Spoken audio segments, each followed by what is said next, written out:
Eh bien bonjour à toutes et à tous, c'est Soon et aujourd'hui on se retrouve pour une toute nouvelle vidéo. Une vidéo que je pense la plupart d'entre vous attendent depuis très longtemps. Et oui les amis, vous l'avez peut-être deviné avec le titre, on se retrouve pour le deuxième thread d'horreur de la chaîne. Le dernier a été publié il y a maintenant 6 mois, vous l'avez deviné, on est début octobre, donc ça va recommencer les threads d'horreur à donf. Et je peux vous annoncer désormais qu'à la fin du mois d'octobre, il y aura une vidéo thread d'horreur avec 3 histoires, les amis, vous avez bien entendu, 3 histoires. Aujourd'hui, j'ai sélectionné une seule histoire, mais je pense réellement qu'elle va vous plaire. Alors vous avez aussi peut-être remarqué que je ne suis pas du tout dans le même décor, c'est normal, vous inquiétez pas. Du coup, je ne vais pas avoir les lumières rouges, etc.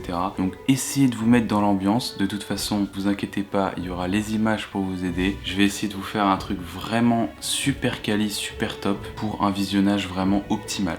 Vous avez remarqué que je suis beaucoup plus calme que d'habitude parce que je suis actuellement dans la même situation que vous si vous regardez cette vidéo tard. Il est actuellement 22h30 à l'heure où je tourne cette vidéo. Donc je suis beaucoup plus calme, beaucoup plus posé et je pense que ça va rendre l'histoire beaucoup plus captivante. Je le dis pas assez souvent, mais on est bientôt aux 100 abonnés les amis, donc n'hésitez pas à vous abonner. Il y a une vidéo qui va arriver très prochainement pour les 100 abonnés, vous verrez, ça va être incroyable.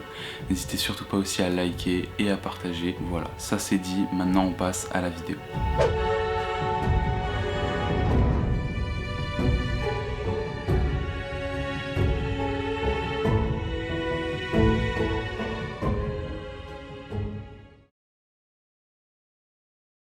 L'histoire s'est déroulée en 2019. Sacha vivait dans une maison avec 2 colocatrices, ils avaient tous la vingtaine. La maison était adossée à un parc ouvert auquel on accédait par une route principale. Il n'y avait ni aire de jeu ni banc pour s'asseoir, seulement des herbes hautes et longues et des arbres qui recouvraient la quasi-totalité du parc. Un soir, après sa douche, Sacha se met en pyjama avant d'aller dormir. Il commence à faire son lit et à mettre ses draps propres et tout à coup, il entend le chien de la cour arrière aboyer à n'en plus pouvoir. Le chien devenait complètement fou, ce qui lui paraissait assez étrange car Sacha connaît bien ce chien et il était loin d'être agressif. C'était en plus de ça le chien d'une de ses colocatrices qui n'était actuellement pas chez elle.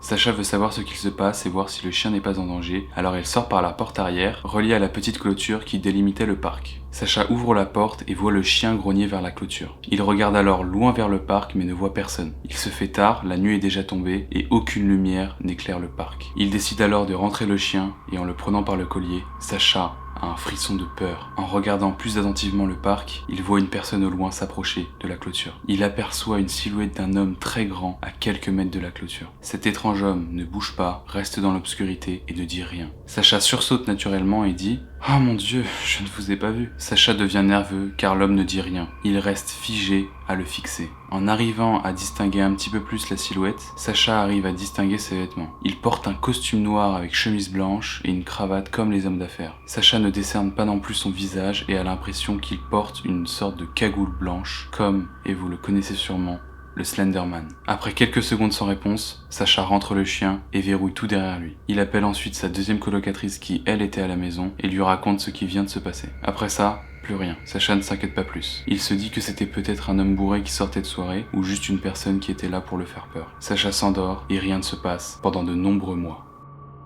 Un soir, il est 22h et Sacha rentre chez lui après avoir dîné avec ses amis. Lui et ses colocatrices laissaient souvent la porte non verrouillée voire entrouverte la journée pour laisser le chien sortir et rentrer comme il le veut. Le chien était assez robuste et effrayant, donc il n'avait jamais pensé que quelqu'un pourrait s'approcher de la maison. Bref, comme d'habitude, Sacha se met en pyjama pour aller tranquillement dormir et encore une fois, le chien se met à aboyer, cette fois-ci beaucoup plus fort. Sacha descend donc au rez-de-chaussée pour rentrer le chien, mais il découvre la porte grande ouverte et le chien aboie de l'extérieur vers la porte. Sacha se précipite pour rentrer le chien, puis refermer la porte. Il ne se doute de rien et avant de remonter, il prend un verre d'eau dans la cuisine. Mais Sacha se demande pourquoi le chien aboie encore alors qu'il est à l'intérieur de la maison. Le chien aboie dans une direction précise, alors Sacha regarde dans cette direction et voit une ombre à sa droite. Il recule de peur et crie « Putain, mais vous êtes qui ?» La personne ne répond pas. Sacha se rend compte qu'il porte exactement le même accoutrement que l'étrange personne qu'il a rencontrée 3 mois auparavant. L'étrange personne s'avance doucement vers Sacha et Sacha remarque qu'il détient un couteau. La panique s'installe. Sacha se recule encore pour s'éloigner de lui, toujours très calmement pour éviter tout affolement. Il se rend compte que le couteau qu'il a est l'un de ses couteaux de cuisine qui se trouve juste derrière lui. Donc il sait désormais que l'homme était déjà entré dans la maison. Il ne s'agit pas d'un vol car il aurait eu la possibilité de voler ce qu'il voulait, ce qu'il n'a pas fait. De là éclate une bagarre entre Sacha et l'inconnu. inconnu. L'intrus s'avance très vite vers Sacha et sans qu'il n'ait le temps de réagir, il lui plante le couteau dans le ventre. Sacha s'évanouit et tombe au sol. Les colocatrices qui dorment à l'étage entendent ce vacarme au rez-de-chaussée et sans même comprendre, ils appellent la police. Sacha reste inconscient 5 minutes après l'arrivée de la police et des secours. La dernière chose dont il se souvenait, c'était le chien qui aboyait derrière lui. Il s'est avéré que le chien avait trop peur pour attaquer, mais il faisait de son mieux pour l'effrayer.